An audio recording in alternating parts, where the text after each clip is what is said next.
façonnant la femme de la côte qu'il a prise de l'homme et le lui amenant. Genèse 2, verset 22. Mesdames et messieurs, chers collègues Toastmasters, vous l'aurez compris, vous l'aurez subodoré. Il en va sans doute que la femme est la dernière de toute la créature, de la création. Dieu, dans son œuvre créatrice, a su améliorer les imperfections des autres créatures et a réservé son chef-d'œuvre pour la fin, le meilleur pour la fin, et a décidé d'une baguette magique de créer la femme qu'il a présentée à l'homme. Le décor est ici planté chez collègues Toastmasters, honorables invités. Vous accepterez volontiers avec moi, avec engouement d'ailleurs, que la femme est la plus aboutie, la plus parfaite de toutes les créatures de Dieu. Je dis bien de toutes les créatures parce qu'elle était la dernière à être créée. Pas quelle alchimie, pas quel retournement de l'histoire. La femme devait être l'égale de l'homme. Chère madame, vous étiez la plus parfaite de toute la créature de Dieu. Pourquoi aujourd'hui sommes-nous en train de parler de l'égalité entre l'homme et la femme? Vous l'aurez compris, le décor est planté. Nous sommes en plein dans l'épineux question de l'égalité entre l'homme et la femme. Chers collègues Toastmasters, honorables invités, l'égalité est une peste. L'égalité n'est qu'une contorsion de l'esprit. Pourquoi devons-nous être égaux? J'irai plus loin. L'égalité n'existe que dans la mentalité des hommes. Chers collègues, honorables invités, l'égalité, je dirais mieux, c'est une bêtise collective. L'égalité est plus injuste que le lit de Procrus. Madame Jo, vous me regardez. Vous vous demandez c'est quoi encore le lit de Procrus? Je vous le dirai.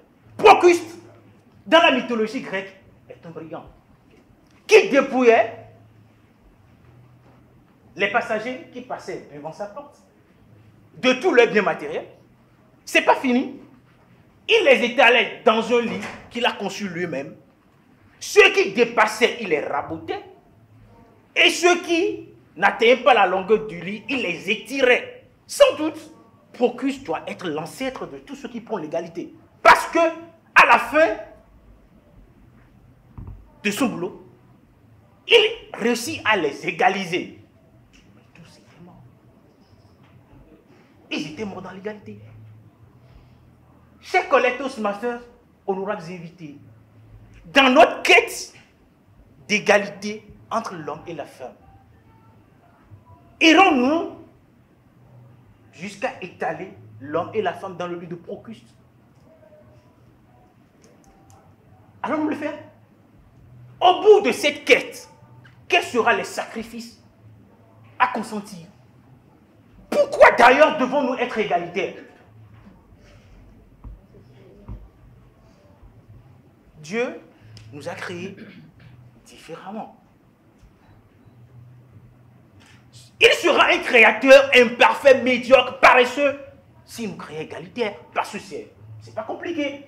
De créer l'homme égal à la femme, c'est pas compliqué ça. Mais il ne l'a pas fait. Le jour se définit par la nuit. L'avant et l'après vont main dans la main. Le beau n'existe que parce qu'il y a la laideur. Le court et l'après et le long sont des frères. Chers collègues Toastmasters, pourquoi prenons-nous l'égalité? Posez-vous la question. Il est bien vrai que d'aucuns disent, le président l'a dit tout à l'heure avec beaucoup d'engouement, C'est sa réalité. Derrière un grand homme se trouve une femme. C'est son point de vue. Et c'est vrai que derrière un grand homme se trouve une femme. Messieurs, acclamez-vous. Derrière vous se trouve une femme. C'est normal. Mesdames, c'est bien vrai que nous voyons plus loin que vous. C'est vrai que nous avons l'esprit plus perspicace que vous. C'est vrai. Nous avons une vue perçante. Mais vous savez pourquoi? Parce que vous êtes le géant qui nous porte nous les nez. Comment est-ce que le nez qui est porté par un géant, c'est normal qu'il puisse avoir une vue plus perçante que le géant? Mesdames, vous êtes la plus parfaite de toute la créature divine. Vous êtes le géant, nous sommes les nez. C'est vous qui nous portez. Sans vous, nous ne sommes rien, mesdames. À partir de ce jour, mesdames, soyez fiers de votre grandeur. J'ai dit. Monsieur Aïe Klakasso, moi de la femme, et vous avez su mettre la femme à l'honneur à travers votre présentation. C'est avec grand engouement que j'ai pu délecter du début jusqu'à la fin de la présentation.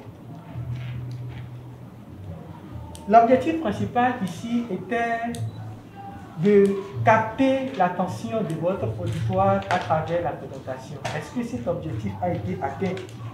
J'ai noté déjà qu'à l'entame, vous aviez eu recours à des extraits bibliques bien précis pour planter le décor. Cela m'a, moi particulièrement, permis de rester scotché à votre présentation du début jusqu'à la fin.